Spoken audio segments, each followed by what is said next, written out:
किसान इनके मैनिफेस्टो में रहता है, किसान इनके भाषणों में रहता है, लेकिन किसान कभी भी इनके रियल एजेंडा में नहीं रहा। जब 58% लोग डायरेक्टली एग्रीकल्चर पे डिपेंडेंट हैं और जब इतना बड़ा वोट बैंक इन्वॉल्व होता है किसी चीज में, तो वहां से शुरू होती है पॉलिटिक्स। और जितनी भी गवर्नमेंट आई है सबने एक ही राग अलापा है कि पहले किसान कच्चे में रहता था, हमने पक्का कर दिया। पहले वो चूल्हा जलाता था, हमने गैस दिला दी। जबकि असल बात यह है कि पक्के मकान में वही रह रहा है जिनके बच्चे खेती छोड़ के बाहर जॉब करने गए हैं। ये पूरी दुनिया में इकलौती ऐसी जगह है जहाँ पे ओनर सस्ते में बेच रहा है और कंज्यूमर महंगे में खरीद रहा है, और जिसका ना लैंड है ना अनाज है, जो मिडिल मैन है वो सबसे ज्यादा मुनाफा कमा रहा है। एक किसान हो और आपने पूरे साल भर मेहनत करके एक फसल उगाई है, अब उस फसल को आपको बेचना है। तो जो हमारा करंट सिस्टम है उसमें हम 3 तरीके से अपनी फसल को बेच सकते हैं।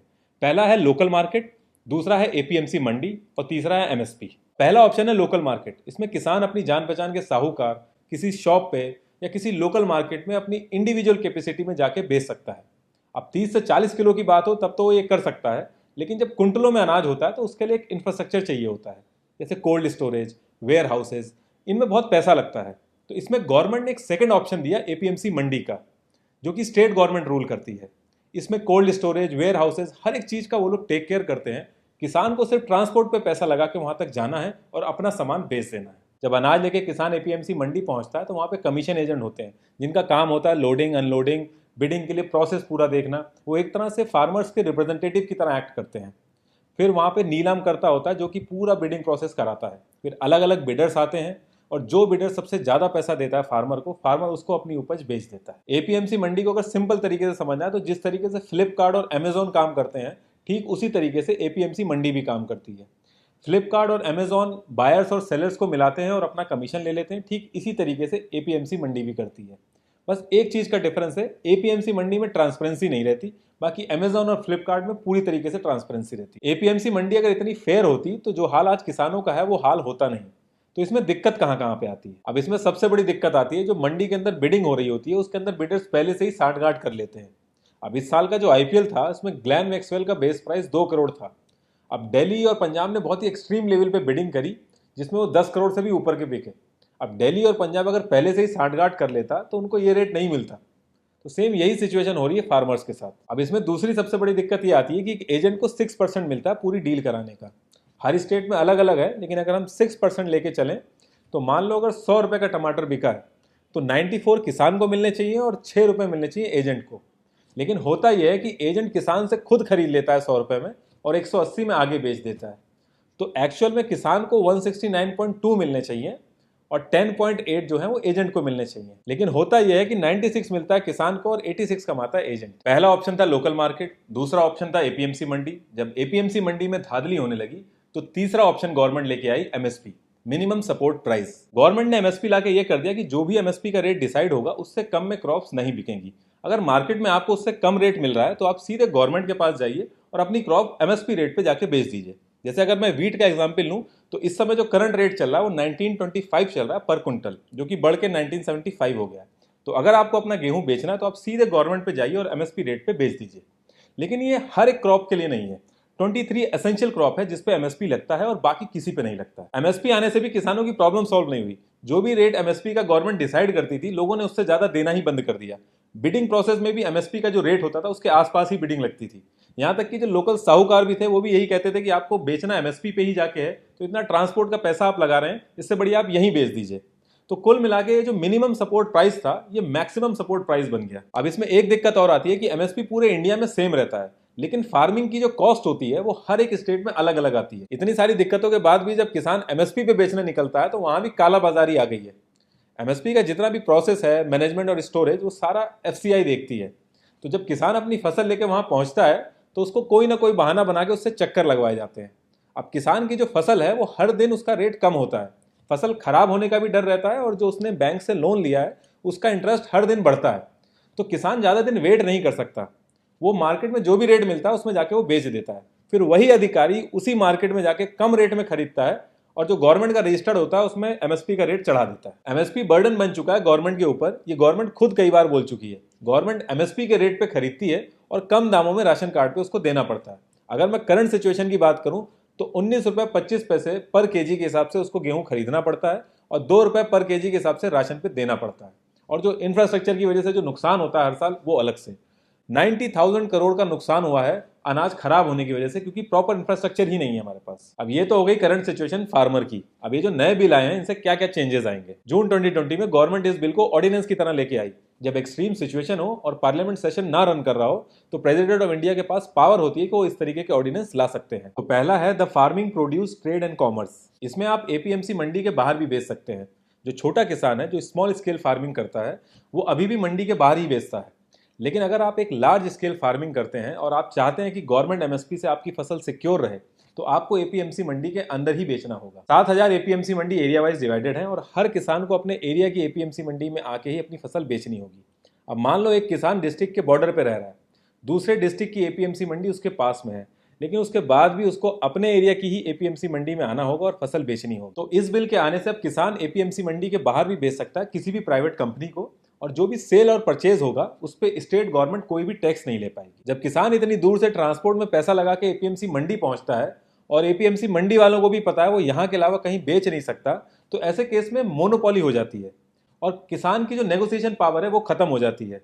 आप कभी भी वीक साइड पे बैठ के नेगोशिएशन नहीं कर सकते। ओवरऑल अगर आप देखेंगे तो इस बिल से लार्ज स्केल फार्मर को ही फर्क पड़ेगा। जो स्मॉल स्केल फार्मर है वो ऑलरेडी मंडी के बाहर बेच रहे हैं और उनका अनाज इतना नहीं होता कि वो ट्रांसपोर्ट में पैसा लगा के दूसरे स्टेट में जाके बेचें। अब अगर ये बिल इतना अच्छा है तो फार्मर्स प्रोटेस्ट क्यों कर रहे हैं? तो सारी बात आ जाती है गवर्नमेंट की इंटेंशन पे। फार्मर्स को ये लग रहा है कि प्राइवेट प्लेयर्स को इन्वॉल्व करके गवर्नमेंट जो एमएसपी का बर्डन है उससे पीछा छुड़वा रही है। दूसरी दिक्कत इसमें यह भी हो सकती है कि जब प्राइवेट प्लेयर्स इसमें इन्वॉल्व होंगे तो एपीएमसी मंडी को नुकसान होगा और कोई भी मंडी नुकसान में नहीं रन करेगी। तो ये भी माना जा रहा है कि जब 3-4 साल ये प्राइवेट कंपनीज बहुत अच्छा रेट देंगी, जब एपीएमसी मंडी डेड हो जाएंगी तो प्राइवेट कंपनीज अपनी मनमानी करेंगी। जब बीएसएनएल के पैरेलल में एयरटेल और आइडिया आए थे तो लोगों को लग रहा था कि उनको एक बेटर ऑल्टरनेटिव मिल गया है, और जब बीएसएनएल डेड हो गया तो एयरटेल और आइडिया ने मन चाहे रेट लिए। फिर यही सेम चीज जियो ने एयरटेल और आइडिया के साथ करी। शुरू में इंटरनेट फ्री दिया और बाद में फिर उसका चार्ज लिया, और आज की डेट में एयरटेल और आइडिया दोनों ही लॉस में है। गवर्नमेंट स्कूल के पैरेलल में भी जब प्राइवेट स्कूल आए थे तो सेम चीज हुई थी, लेकिन आज जब गवर्नमेंट स्कूल में कोई जाना नहीं चाह रहा तो प्राइवेट स्कूल अपनी मनमानी कर रहे हैं। अब दूसरा बिल है the farmers empowerment and protection agreement. जैसे कि इसके नाम में ही क्लियरली मेंशन है एम्पावरमेंट एंड प्रोटेक्शन एग्रीमेंट, तो इससे क्लियरली पता चल रहा है कि फार्मर और एक प्राइवेट कंपनी के बीच में एक लीगल एग्रीमेंट होगा। फार्मिंग के अंदर जब प्रोडक्शन ज्यादा होता है तो प्राइस कम होता है, और जब प्रोडक्शन कम होता है तो प्राइस ज्यादा होता है। अब किसान कोई एनालिस्ट नहीं है जो ये सारी चीजें प्रिडिक्ट कर सके, तो इसलिए उसको कभी कभी नुकसान भी होता है। तो इस बिल के आने के बाद अगर फार्मर इन सब चीजों से बचना चाहता है तो एक लीगल कॉन्ट्रैक्ट साइन कर सकता है किसी भी प्राइवेट कंपनी से, जिसमें पहले से ही रेट डिसाइडेड होगा। इसमें प्राइवेट कंपनीज किसान को बताएंगी कि उनको कैसी फसल चाहिए, और लैंड प्रिपरेशन हो गया, पेस्टिसाइड, फर्टिलाइजर्स, वेयर हाउसेस, इन सारी चीजों में मदद करेंगी। अब इसमें दिक्कत ये आ सकती है कि फसल पूरी होने से पहले ही कोई कंपनी लॉस में आके अगर बंद हो गई या दिवालिया हो गई तो उस केस में किसान का क्या होगा, या जैसी फसल एक कंपनी चाहती है वैसा प्रोडक्शन ना हो तो उस केस में क्या होगा। देखिए एक लीगल कॉन्ट्रैक्ट है और लीगल कॉन्ट्रैक्ट में हमेशा डिस्प्यूट होते हैं, और कोर्ट के अंदर एक किसान का इतने बड़े बिजनेस जाइंट के सामने खड़ा होना बहुत ही मुश्किल है। अगर एक 6-7 हजार के आप वकील को राम जेठमलानी के सामने लाके खड़ा कर दोगे तो फिर सही गलत की चीजों का कुछ फर्क रह नहीं जाता। अब इसमें दूसरी दिक्कत तो ये आ रही है कि शुरू के 3-4 साल तो कंपनीज अच्छे रेट में कॉन्ट्रैक्ट करेंगी, और एक बार जब एपीएमसी का ऑप्शन खत्म हो जाएगा तो फिर कंपनीज अपनी मनमानी करेंगी। तो फार्मर्स ये चाह रहे हैं कि इसके अंदर एमएसपी भी ऐड हो जाए, लेकिन अगर गवर्नमेंट इसके अंदर एमएसपी ऐड करेगी तो वो घूम फिर के वहीं खड़ी हो जाएगी जिस चीज से वो बचना चाह रही थी। अब तीसरा और आखिरी बिल है द एसेंशियल कमोडिटी बिल। ये कोई नया बिल नहीं है, ये 1955 में आया था ये बिल, और इस बार इसमें कुछ चेंजेस किए गए हैं। तो पहली चीज तो ये बिल आया ही क्यों, इसकी जरूरत क्यों है? तो इस बिल को लाया गया था होर्डिंग को रोकने के लिए, यानी कालाबाजारी को रोकने के लिए। ये बिल कहता है कि जो भी जरूरत की चीजें हैं उनको आप स्टोर नहीं कर सकते। अब जरूरत की चीजें क्या है, इनकी कोई लीगल डेफिनेशन नहीं है, एक लिस्ट है जिसमें से गवर्नमेंट ऐड और रिमूव करती रहती है। जैसे कि मार्च 2020 में हैंड सैनिटाइजर और मास्क को गवर्नमेंट ने ऐड कर दिया था इस लिस्ट में, और फिर 1 जुलाई 2020 को इस लिस्ट से इसको हटा दिया था। जैसे ही इस लिस्ट के अंदर कोई प्रोडक्ट आता है तो सारा production, supply, distribution government control करने लगती है। जब डिमांड बढ़ती है तो प्राइस भी बढ़ता है। अगर आज की डेट में पूरे मार्केट से कोई आलू उठा के स्टोर कर ले तो अचानक से आलू के प्राइस बढ़ जाएंगे, फिर अपने मन मुताबिक वो आलू को बेच सकता है जैसे चाहे वो। तो ऐसे केस में गवर्नमेंट आएगी और आलू को उठा के एसेंशियल लिस्ट में ऐड कर देगी।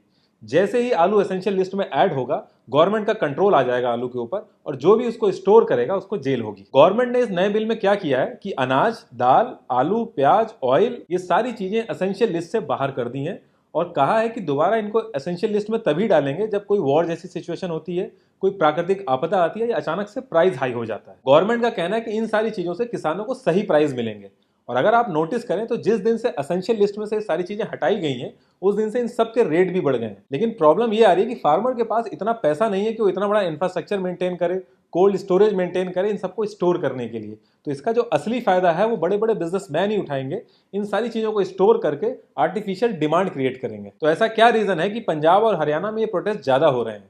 तो पहली चीज तो यह है कि दोनों स्टेट की जो इकोनॉमी है वो एग्रीकल्चर बेस्ड है। दूसरी चीज, जो सेंट्रल गवर्नमेंट है वो हर साल गेहूं और चावल बल्क में खरीदती है। हरियाणा 60% से ज्यादा प्रोडक्शन करता है बासमती राइस का, और पंजाब ऑल ओवर इंडिया में 2/3 से ज्यादा गेहूं प्रोड्यूस करता है। जब सेंट्रल गवर्नमेंट बल्क में गेहूं और चावल खरीदती है तो स्टेट को 8.5% टैक्स देती है, जिसमें से 2.5% एपीएमसी मंडी को जाता है और 6% डायरेक्टली स्टेट के पास जाता है। अगर मैं सिर्फ पंजाब की बात करूं तो लास्ट ईयर 3600 करोड़ रुपए मिले थे इसी टैक्स से, जो कि ये लोग यूज करते हैं फ्री इलेक्ट्रिसिटी वगैरह देके फार्मर्स को इलेक्शन के टाइम पे। तो इस बिल के आने से अब वो चीज बंद हो जाएगी। ऐसा नहीं था कि गवर्नमेंट को पता नहीं था कि कौन कौन से स्टेट में प्रोटेस्ट होंगे या किस लेवल के प्रोटेस्ट होंगे, कौन कौन पार्टी छोड़ सकता है। गवर्नमेंट को बहुत अच्छे से पता था, इसीलिए ये बिल जून में कोविड के टाइम पे लाया गया। प्रॉब्लम यह है कि हर एक पार्टी को पता है कि जो एग्रीकल्चर सेक्टर है 15% जीडीपी को कंट्रीब्यूट करता है। लेकिन अगर मॉडर्न इकोनॉमी की बात करें तो एग्रीकल्चर को हमेशा सेकेंडरी रखते हैं लोग। लेकिन उसके साथ साथ एक प्रॉब्लम यह भी रहती है कि 45% पॉपुलेशन इंडिया की डायरेक्टली एग्रीकल्चर पर डिपेंडेंट है और 15% इनडायरेक्टली डिपेंडेंट है। यानी कि कोई ट्रैक्टर की मैन्युफैक्चरिंग कर रहा है, कोई पेस्टिसाइड बना रहा है, तो 58% लोग डायरेक्टली एग्रीकल्चर पर डिपेंडेंट है। और जब इतना बड़ा वोट बैंक इन्वॉल्व होता है किसी चीज में तो वहां से शुरू होती है पॉलिटिक्स। आप नोटिस करेंगे किसान इनके मैनिफेस्टो में रहता है, किसान इनके भाषणों में रहता है, लेकिन किसान कभी भी इनके रियल एजेंडा में नहीं रहता। जब से देश आजाद हुआ और जितनी भी गवर्नमेंट आई है सबने एक ही राग आलापा है कि पहले किसान कच्चे में रहता था, हमने पक्का कर दिया। पहले वो चूल्हा जलाता था, हमने गैस दिला दी। जबकि असल बात यह है कि पक्के मकान में वही रह रहा है जिनके बच्चे खेती छोड़ के बाहर जॉब करने गए हैं। जिनका परिवार आज भी खेती में लगा है वो कच्चे मकान में रह रहे हैं आज भी। सबसे ज्यादा किसान के बच्चे फौज में जाते हैं। एक लग्जरी कार खरीदने आप अगर जाएंगे तो 7.5% से रेट ऑफ इंटरेस्ट स्टार्ट होता है। वहीं एक किसान ट्रैक्टर लेने जाता है और उसको लोन कराना है तो 17% तक का रेट ऑफ इंटरेस्ट लगता है। एवरेज लैंड होल्डिंग है इंडिया के अंदर 1.1 हेक्टेयर। अगर मैं 1 हेक्टेयर की बात करूं तो उसमें से 27 कुंटल गेहूं निकलता है 6 महीना खून पसीना बहाने के बाद। जो करंट रेट चल रहा है वो है 1925 रुपए पर कुंटल, जो गवर्नमेंट ने एमएसपी पे डिसाइड कर रखा है। तो उस हिसाब से एक किसान की 6 महीने की इनकम हो गई 51,975 और मंथली इनकम हो गई 8,662 और एक दिन की इनकम हो गई 288। और ये एक जने की इनकम नहीं है, क्योंकि पूरा परिवार उसमें इन्वॉल्व होता है, तो ये पूरे परिवार की इनकम है। इससे ज्यादा पैसा अगर एक इंसान किसी रेलवे के जंक्शन में जाए और सिर्फ 4 ट्रेनों के अंदर चढ़ जाए और वो मांगना चालू करे तो इससे ज्यादा पैसा कमा लेगा। जब से देश आजाद हुआ है किसान की इनकम 19% बढ़ी है। मतलब आजादी के टाइम पे अगर वो 100 रुपए कमा रहा था तो आज की डेट में वो 119 रुपए कमा रहा है। वहीं एक एमपी की सैलरी 280% बढ़ी है। और अगर एक एक्स एमएलए एक्स एमपी बनता है तो वो 2-2 बार पेंशन उठाता है। एक एमपी का अगर आप सैलरी ब्रेकअप देखोगे तो पूरे साल भर में उसके ऊपर जो कॉस्ट लगती है वो 40 लाख रुपए लगती है। मैं इन हैंड की बात नहीं कर रहा हूं, मैं जो कॉस्ट लगती है उसकी बात कर रहा हूं। और जिस रेट कार्ड में इनके कैंटीन में सामान मिलता है पूरे इंडिया के अंदर वो रेट कार्ड में आपको सामान नहीं मिल सकता। जबकि उस रेट कार्ड की असली जरूरत तो एक किसान को है, ना कि करोड़पतियों को। करंट एमएसपी अगर आप मक्के की चेक करेंगे तो 1850 रुपए पर कुंटल है। अगर वहीं मैं केजी में बात करूं तो 18 रुपए 50 पैसे पर केजी है। और आप मार्केट में रेट चेक करेंगे तो 480 रुपए पर केजी, और थोड़ा सा अगर फ्लेवर्ड में आप जाएंगे तो 700 रुपए पर केजी है। तो ये जो डिफरेंस है इससे आप आइडिया लगा सकते हैं कि बीच में कितना बड़ा मुनाफा छुपाया जा रहा है। ये पूरी दुनिया में इकलौती ऐसी जगह है जहां पे ओनर सस्ते में बेच रहा है और कंज्यूमर महंगे में खरीद रहा है, और जिसका ना लैंड है ना अनाज है, जो मिडिल मैन है वो सबसे ज्यादा मुनाफा कमा रहा है। और रही बात पार्लियामेंट में ये बिल सही तरीके से पास हुआ, वॉइस वोटिंग सही थी या गलत थी, तो इन सब चीजों में पढ़ के कोई फायदा नहीं है, क्योंकि ये सारी पार्टियां मिलकर बस एक्टिंग कर रही हैं मदद करने की, कोई एक्चुअल में मदद करना नहीं चाहता। 2019 में अगर आप ऑपोजिशन का मैनिफेस्टो देखेंगे तो पैराग्राफ 7 और सब क्लॉज 11 में वो लोग यही बिल लाने की बात कर रहे हैं। इनफैक्ट 2012 में ऑपोजिशन ने खुद स्मॉल स्केल पे कॉन्ट्रैक्ट फार्मिंग कराई थी, और आज की डेट में वो कह रहे हैं कि डेमोक्रेसी की हत्या हो गई है। 2001 में नवंबर के मंथ में अमृतसर के अंदर जो हमारी रूलिंग गवर्नमेंट है वो एसेंशियल कमोडिटी एक्ट को खुद ही अपोज कर रही थी। और ऐसा नहीं कि कोई और लीडरशिप कर रही थी, जो करंट लीडरशिप है वही इस चीज का अपोज कर रही थी। और आज की डेट में ये गेम चेंजर हो गई है। किसानों की कंडीशन सही करने के लिए कोई बहुत बड़ा रॉकेट साइंस नहीं चाहिए। एक छोटा सा फ्रेमवर्क चाहिए जिसमें किसान जो कि लैंड का ओनर है, जिसकी फसल है, उसको सबसे ज्यादा प्रॉफिट हो। जब से हमारा देश आजाद हुआ है हमारी गवर्नमेंट ने बहुत बड़े बड़े डिसीजन लिए हैं। पाकिस्तान के 2 टुकड़े कर दिए, 370 हट गया, रातों रात 500,000 के नोट हट गए। तो इन सब डिसीजन के आगे ये सब बहुत छोटी सी चीजें हैं, लेकिन ये होगा पॉसिबल तभी जब गवर्नमेंट चाहेगी।